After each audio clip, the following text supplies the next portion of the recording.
Hi folks, you're with Tacitus today. Tacitus today, your pushback channel, and thank you for joining this audio live stream. Please listen to this presentation as you would a radio broadcast. In this essay, I'd like to talk about how members of the Black diaspora, and I think pretty much every one of them I've met, and some of whom I've employed, have engaged in continuous self-destructive behavior, but have managed also to be utterly irresponsible. So they can engage in this self-destructive behavior and then claim, "Well, I'm not responsible for it. It's racism. It's it's slavery. It was and so they take no responsibility, zero responsibility for the bad decisions they made, and they expect that white people must somehow take the responsibility for the bad decisions they make and then bail them out of their predicament. And it's a strange sort of mindset that has taken tight hold in the US, but also across much of Africa. Now, if you look at the behavior of Black Americans in the United States, who haven't been in Africa for hundreds of years, by the way, and you look at the behavior of Africans in Africa who are always only ever been there, then the behavior isn't much different. It's very remarkably similar. The attitudes, the views, the behaviors, the group behaviors, and so on. You'd struggle to find a difference between the Africans of today and the Black Americans of today. Now, there obviously are some differences, and there are some Black people who sort of very much become part of the white society. But in spite of all the white technology and social structures around them, there are so many, the majority by far and away the majority of Black people behave just as they would if they'd remained in Africa, which seems quite astonishing. Maybe not when you think that for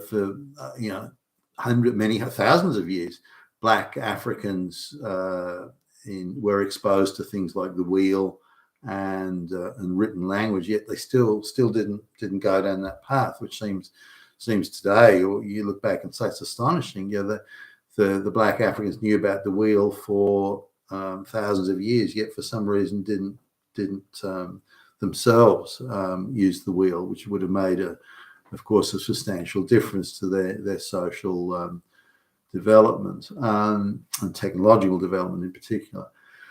But coming back to some years ago, I was a VP at this company, and they were the board of directors was putting some pressure on me. Now, the board of directors weren't business people; they were just rich socialites. So they were reading media accounts, and they were subject to a lot of leftist type propaganda, as people who've never had to earn a living are.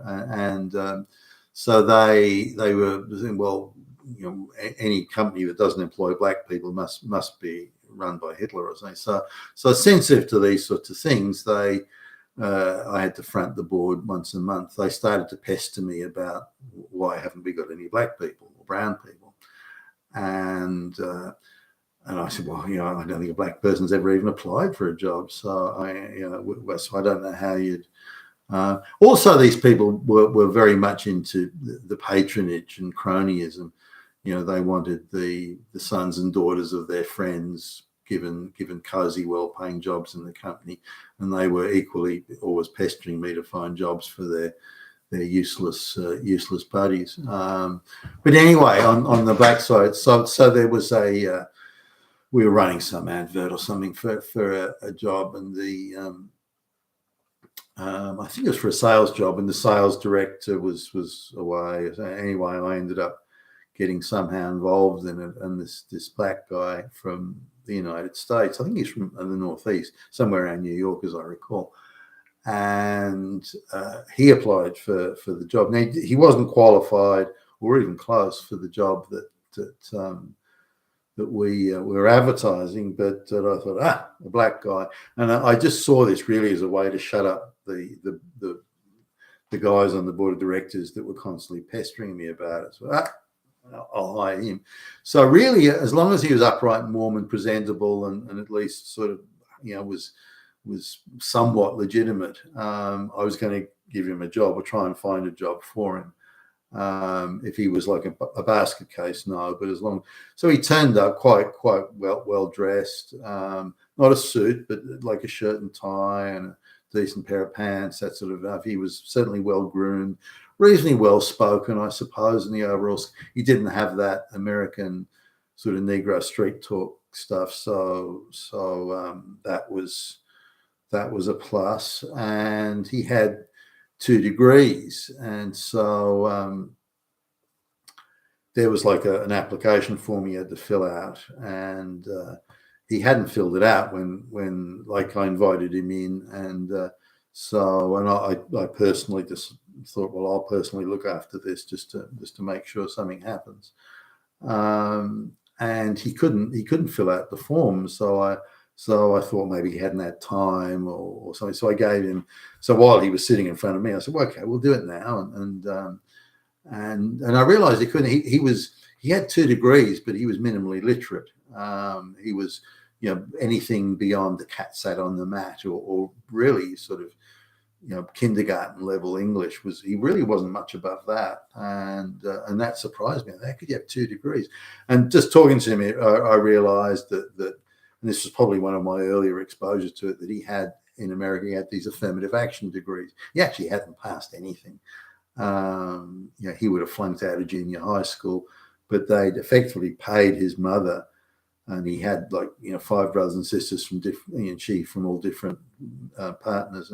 So they effectively paid his mother like $100 a week or something to make sure he only stayed at school because of that, high school. And then he was given free, like they were giving him scholarships. I think my guess is that the local social welfare people looked at him and thought, well, if we're going to invest money and time and effort into any people in the black community, he's someone who may just make it, but at least we'll give him a chance to get out of the ghetto, and but we're going to have to throw a lot of money at. So he's given the scholarships for 2 degrees. And of course, his mother was paid for him to stay at high school, none of which would have happened without intervention. And so already he was just a creature of affirmative action at this point.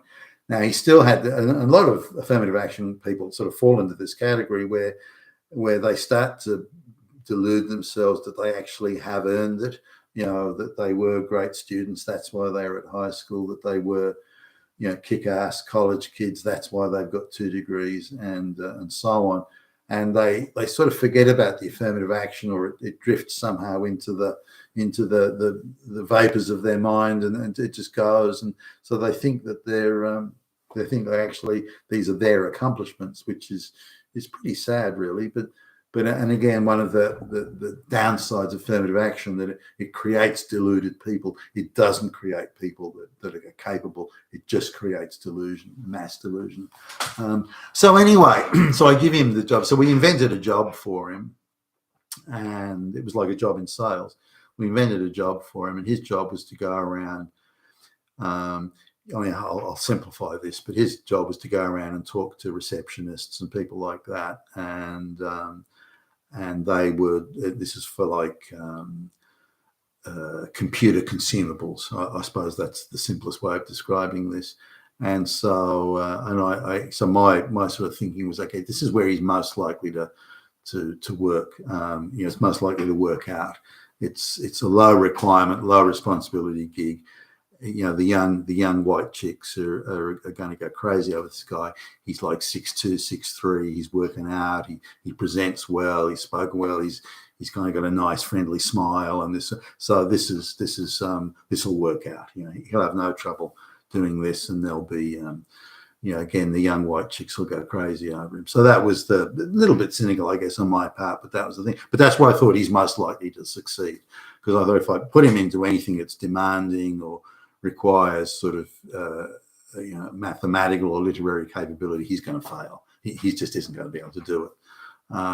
So if I give him something that has complexity to it, where he's got to really think through his use, he's going to fail. So I specifically created a job for him so he could succeed. So that was so already we're talking about, I've given him an affirmative action job in effect. Already it's there because I know he's not capable of doing anything meaningful.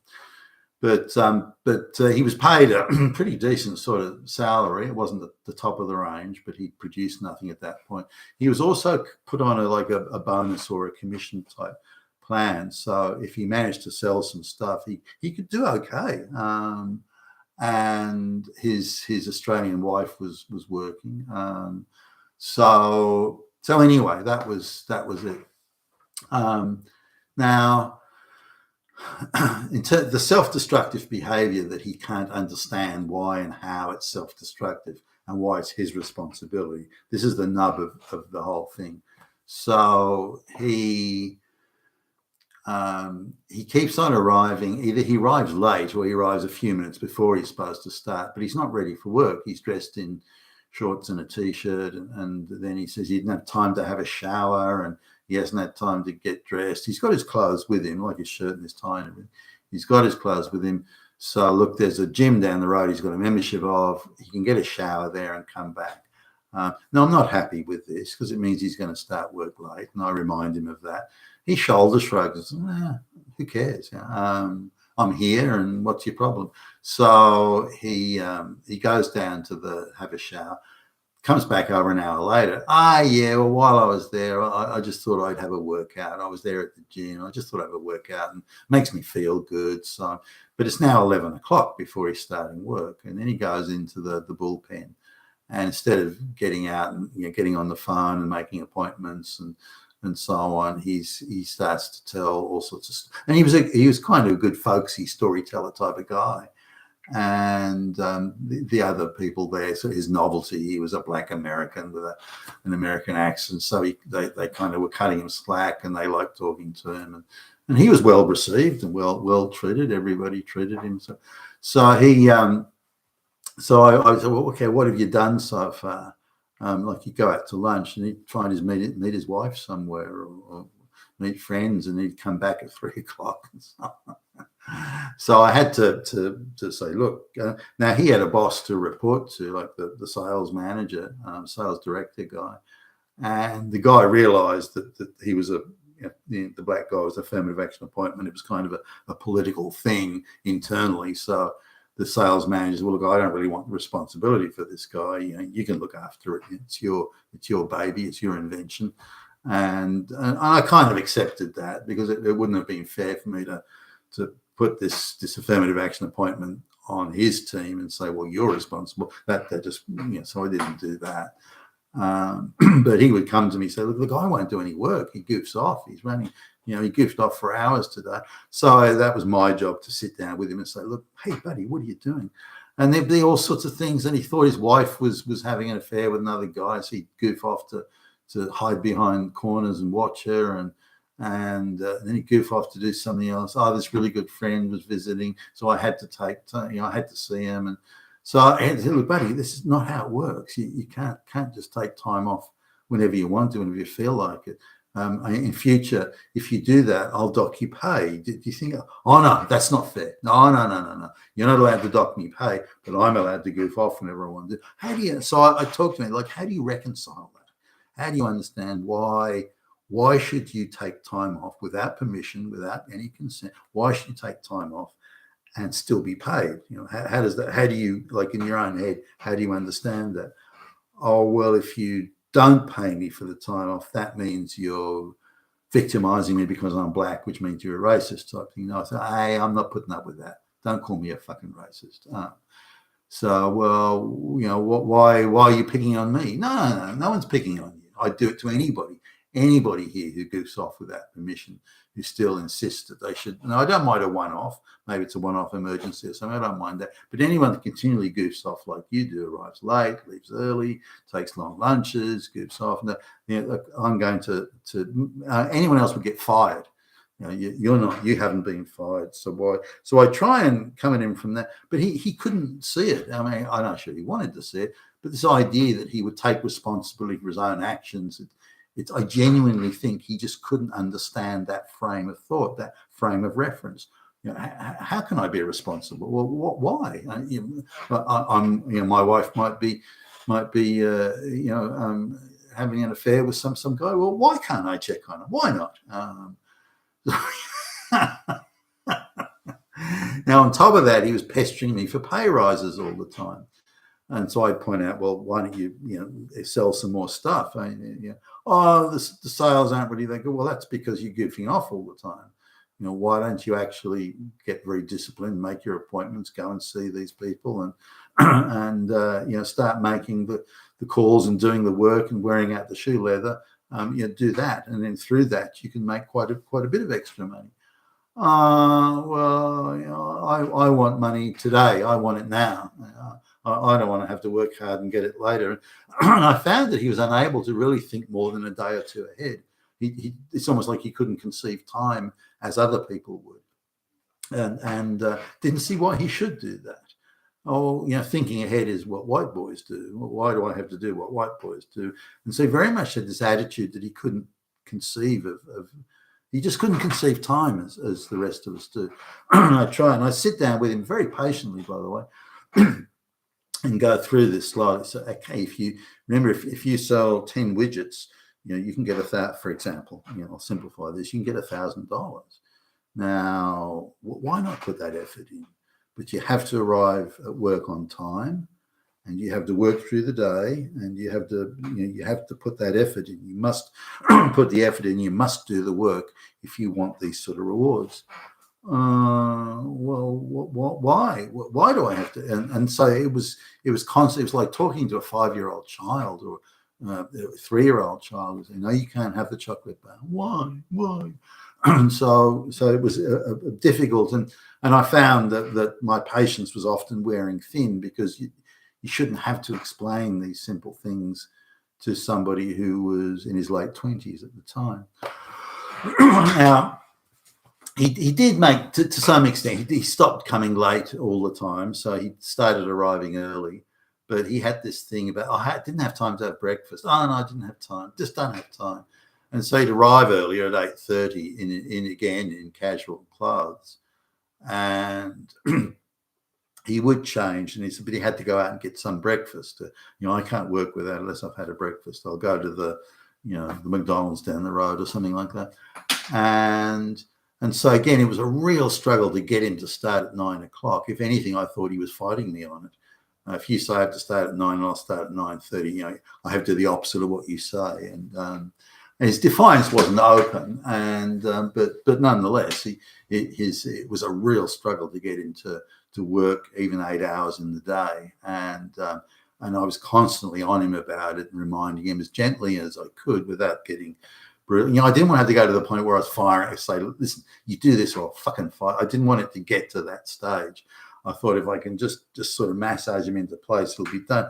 And if I fire the guy, then I'm going to have the board of directors getting in my face about hiring more black people. So I kind of had to keep him there for really political reasons as much as anything. Nonetheless, he started wearing out his constantly turning up wearing like wearing T-shirts with Mickey Mouse on it, or those sorts of things. And so the various people had complained to the people on the board of directors. So next thing you know, before long, I was getting questions of, why are you keeping this guy? If he's not doing his job, get rid of him. Well, this is a bit of a change from you pestering me. Just hire somebody black. We don't care. Just do it. And now they're saying, hey, this guy's not doing his job. So I tried various things. I'm constantly wanting pay rises. And so he would say, well, I go out to eat we've got a small apartment, so we go out to eat, him and his wife go out to eat every night. We go out to eat, we go out to eat breakfast. We don't like cooking, so we don't want to have to cook dinner or food or anything like that. We want to go out and do it all the time.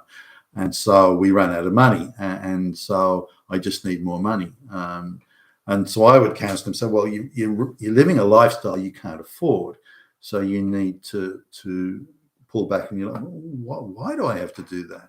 And again, this childlike sort of thing, this childlike reasoning of, Why do I have to? Why do I have to do that? I'm going out for dinner and everything. It makes me feel good. Why would I stop doing something that makes me feel good? Why would it? Why?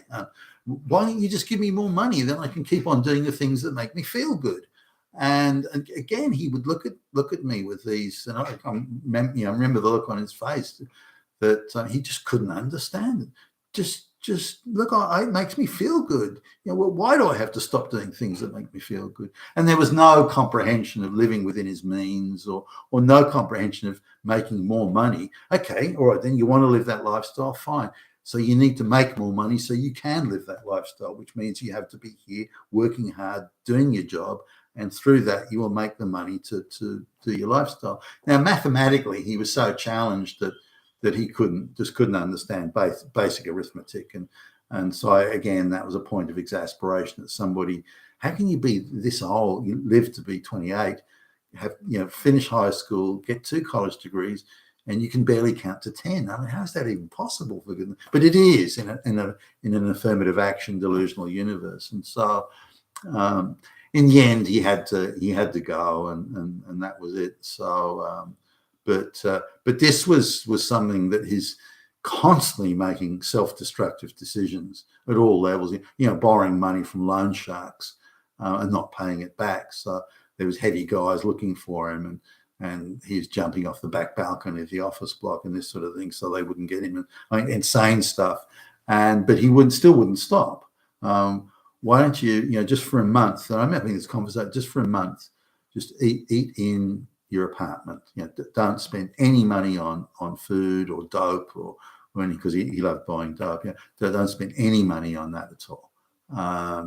And just on the income, and I sat down with him, we went through just on your income here and your wife's income, you put that, you'll have enough money to pay the loan sharks back and get them out of your face. Oh, why should I do that? I mean, we like going out to eat. We've got a small apartment. We don't like to stay cooped up. We like to go out. Oh, fuck. And so that was it. So this constantly making self-destructive decisions, and constantly getting himself into trouble, constantly doing things that are going to make his situation even worse, but without understanding that he must or should, or even, why should I take responsibility for that? I want to do it. It makes me feel good. Why not? And this sort of thing. So it's constantly dealing with a child that couldn't understand anything. Hard work, delayed gratification, responsibility, discipline, none of these things. And I'd say that he's not the worst. Again, well-presented guy and reasonably well-spoken and so on. So he'd be someone who you'd say would be a 50-50 chance of making it, but still he fell back into these same behaviors. Now, I've noticed this everywhere as I've traveled around the world and business, traveled to the United States a gazillion times and done business and hired people for offices in the US. You see the same sort of thing. So there's a real problem here, and when we look at why outcomes different, whether it be financial or other, it's because behavior is different. It's not because of racism. That's bullshit. It's because behavior is different, and as long as this self-destructive behavior and irresponsible attitude exists, then the outcomes will be different. But it's behavioral, not racism. You've been Tassus today, your Pushback channel, and thank you for listening.